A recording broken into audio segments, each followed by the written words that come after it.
عرب کی جہالت، نبی پاک صلی اللہ علیہ وسلم کی سیرت اور ایک جادوگرنی کا واقعہ۔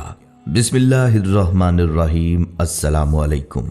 کیا آپ جانتے ہیں کہ اسلام سے پہلے رومی، ایرانی، سومیری اور ہندی تہذیبیں کیا تھیں؟ کیا آپ نبی پاک صلی اللہ علیہ وسلم اور جادوگرنی کے واقعے کے بارے میں جانتے ہیں؟ کیا آپ جانتے ہیں کہ آپ صلی اللہ علیہ وسلم کی وفات کو شہادت کیوں کہا گیا؟ یہ سب کچھ آپ کو آج کی ویڈیو میں بتایا جائے گا۔ امید ہے یہ ویڈیو آپ کو پسند آئے گی، لہٰذا آپ سے گزارش ہے اس پاک اور خوبصورت ویڈیو کو آخر تک ضرور دیکھیے گا۔ ناظرین، یہ عرب کی سرزمین کی کہانی ہے جس کی نہ کوئی تہذیب تھی نہ تمدن تھا، بلکہ یہ خطہ پوری دنیا سے الگ تھلگ ہو چکا تھا۔ دعوت الہی انبیاء علیہ السلام کا اولین فریضہ ہے اور اللہ تعالیٰ انبیاء علیہ السلام کو دنیا میں توحید خالص کے قیام کے لیے مبعوث کرتا ہے۔ دنیا میں جس قدر بھی انبیاء کرام آئے ہیں، سب نے اپنی قوم اور لوگوں کو ان کے خالق کی طرف بلایا ہے کہ تمہارا معبود حقیقی خدا تعالیٰ ہے، صرف اسی کی عبادت کرو اور اس کی تمام تر صفات کے ساتھ اس پر ایمان لاؤ۔ آپ صلی اللہ علیہ وسلم کا دنیا میں آنا اور خاص طور پر عرب کی سرزمین پر آنا جیسے روشنیوں کی نوید تھی۔ جو انقلاب عظیم آپ صلی اللہ علیہ وسلم نے دنیا میں برپا کیا، وہ اس سے قبل نہ کبھی کسی آنکھ نے دیکھا اور نہ کبھی کسی کان نے سنا۔ کہانی شروع ہوتی ہے جب سرزمین عرب میں ہر طرف ظلم و ستم، جبر و تشدد اور وحشت و بربریت نے ڈیرے ڈال رکھے تھے۔ کفر اور ظلم و جہالت کی تاریکی نے عالم انسانیت کو چاروں طرف سے گھیر رکھا تھا۔ عرب کی حالت دنیا کے دوسرے خطوں سے زیادہ دگرگوں تھی۔ جہالت اور نفس پرستی کی وجہ سے ان کی اخلاقی حالت انتہائی خراب تھی۔